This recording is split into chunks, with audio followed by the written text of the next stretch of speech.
दिघे साहेब थोडेसे अडखळायचे बोलताना. हे मला अनेकांनी ज्यांच्याबरोबर आम्ही गप्पा मारल्या, मुलाखती घेतल्या, त्या सगळ्यांकडून मला कळलं की थोडेसे अडखळायचे बोलताना. पण ते जर का मी थ्रू आउट केलं असतं तर त्याची चेष्टा केल्यासारखं झालं असतं, थट्टा केल्यासारखं झालं असतं आणि ते चांगलं नसतं दिसलं. सो ह्याचं भान असलं पाहिजे की ते त्या कॅरेक्टरमधल्या गोष्टी उचलायच्या तर आहेतच, पण त्याला लोक जेव्हा ते बघतील तेव्हा ती चेष्टा नाही वाटली पाहिजे, ती थट्टा नाही वाटली पाहिजे. ते अत्यंत डिग्निफाईड पद्धतीने प्रेझेंट, त्या कॅरेक्टरचा आब राखून ते प्रेझेंट केलं गेलं पाहिजे. किंवा त्यांच्या अंगठ्या हलवायची स्टाईल, ती बोटांची स्टाईल, तर त्याला पण लॉजिक आहे. तुम्ही बघा, ज्या वेळेला ते चिडायला लागतात तेव्हा ते पहिले अंगठी हलवायला लागतात असे.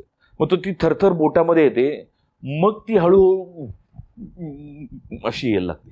तर त्याला एक लॉजिक लावलं